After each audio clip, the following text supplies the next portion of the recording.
कृष्ण और राधा की प्रेम कथा भारतीय संस्कृति में एक महत्वपूर्ण स्थान रखती है। ये प्रेम कथा केवल एक दैवी प्रेम की कहानी नहीं है, बल्कि ये आत्मा और परमात्मा के मिलन की प्रतीक मानी जाती है। कृष्ण और राधा के प्रेम की गाथा सदियों से लोगों के दिलों में बसी हुई है और आज भी ये प्रेम का सबसे ऊंचा उदाहरण मानी जाती है। प्रारंभ कृष्ण का जन्म मथुरा में हुआ था, जबकि राधा का जन्म व्रज भूमि के एक छोटे से गांव बरसाना में हुआ। कृष्ण और राधा का बचपन मथुरा और वृंदावन में बीता। कृष्ण का बाल्यकाल कई अद्भुत घटनाओं और लीलाओं से भरा हुआ था। उनका जीवन सभी के लिए एक प्रेरणा का स्रोत रहा है। कृष्ण के अनूठे आकर्षण और उनकी अद्वितीय मुस्कान ने राधा के मन को मोहित कर लिया था। राधा, जो स्वयं सौंदर्य की देवी मानी जाती थी, का कृष्ण के प्रति आकर्षण बहुत ही स्वाभाविक था। राधा और कृष्ण का प्रेम केवल बाह्य रूप से नहीं, बल्कि उनके हृदय और आत्मा का भी गहरा मिलन था। ये प्रेम असीम और अनंत था, जो किसी भी प्रकार के भौतिक बंधनों से परे था।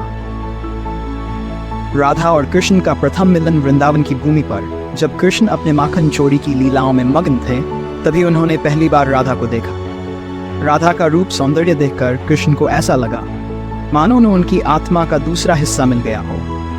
उनकी आंखें एक दूसरे से मिली और उसी क्षण दोनों के हृदयों में प्रेम का संचार हो गया। राधा और कृष्ण का मिलन एक सामान्य मिलन नहीं था।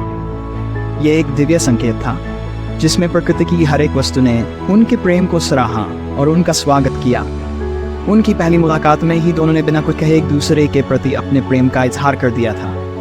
प्रेम का आरंभ वृंदावन की गलियों में कृष्ण और राधा का प्रेम धीरे धीरे बढ़ता गया। कृष्ण की बांसुरी की धुन सुनते ही राधा का मन मोहित हो जाता था। राधा के हृदय में कृष्ण के प्रति इतना प्रेम था कि वह अपनी समस्त इच्छाओं और सपनों को कृष्ण के लिए समर्पित कर चुकी। कृष्ण का जीवन राधा के बिना अधूरा था और राधा का जीवन कृष्ण के बिना। वृंदावन के जंगलों में दोनों प्रेमी एक दूसरे के साथ समय बिताते थे। कृष्ण की बांसुरी की मधुर धुनों ने राधा को और भी उनके करीब ला दिया था। गोपियों का प्रेम और राधा की अन्यता कृष्ण के प्रति राधा का प्रेम इतना विशिष्ट था कि वृंदावन की अन्य गोपियां भी इसे समझती थीं। वे भी कृष्ण से प्रेम करती थीं, लेकिन वे ये भी जानती थीं कि राधा का प्रेम उनसे अलग और अति विशिष्ट है। गोपियों के साथ रासलीला का आयोजन भी कृष्ण और राधा के प्रेम को और अधिक गहराई प्रदान करता था। रासलीला में कृष्ण का हर गोपी के साथ नृत्य करना, लेकिन उनके हृदय में केवल राधा के लिए विशेष स्थान होना, राधा और कृष्ण के प्रेम की महानता को दर्शाता है। मिलन और विरह कृष्ण और राधा के प्रेम में एक विशेषता यह भी थी कि उनका प्रेम मिलन और विरह दोनों के माध्यम से व्यक्त होता था।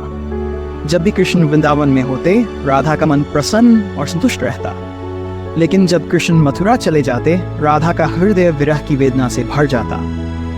राधा और कृष्ण का ये विरह केवल एक भौतिक दूरी नहीं था, बल्कि ये उनके प्रेम की परीक्षा भी थी। राधा का प्रेम इतना सच्चा और गहरा था कि वह हर परिस्थिति में कृष्ण के प्रति अपनी निष्ठा बनाए रखती थी।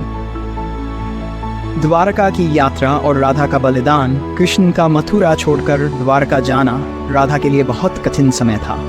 कृष्ण ने द्वारका में जाकर रुक्मिणी और सत्यभामा से विवाह किया, लेकिन उनके हृदय में राधा का स्थान कोई नहीं ले सका। राधा का प्रेम कृष्ण प्रति इतना निस्वार्थ और अडिग था कि वह हर परिस्थिति में उनकी भलाई और खुशी के लिए प्रार्थना करती रहती थी। राधा ने अपने प्रेम में किसी भी प्रकार की स्वार्थ की भावना को स्थान नहीं दिया। प्रेम की अनंतता राधा और कृष्ण का प्रेम कालजयी था। समय के साथ साथ यह प्रेम और भी गहरा और सजीव हो गया। राधा ने कृष्ण के बिना भी अपने जीवन को प्रेम और समर्पण की भावना से भर दिया। कृष्ण और राधा का प्रेम इस संसार के सभी प्रेम संबंधों से ऊपर है। यह प्रेम न केवल भौतिक रूप से, बल्कि आत्मिक और आध्यात्मिक रूप से भी असीम और अनंत है। उपसंहार राधा और कृष्ण का प्रेम आज भी हमारे दिलों में जीवित है। यह प्रेम एक आदर्श है जो हमें यह सिखाता है कि सच्चा प्रेम भौतिक सीमाओं से परे होता है। यह प्रेम केवल एक दूसरे के साथ होने में नहीं, बल्कि एक दूसरे के लिए बलिदान देने और समर्पित होने में है। राधा और कृष्ण का प्रेम हमें यह भी सिखाता है कि प्रेम में धैर्य, निष्ठा और आत्मसमर्पण कितना महत्वपूर्ण है। उनका प्रेम हमारे लिए एक प्रेरणा है, जो हमें अपने जीवन में सच्चे प्रेम की खोज और उसे निभाने के महत्व को समझाता है। राधा और कृष्ण की प्रेम गाथा अनंत काल तक जीवित रहेगी और हमें सच्चे प्रेम की शक्ति और सुंदरता का अनुभव कराती रहेगी।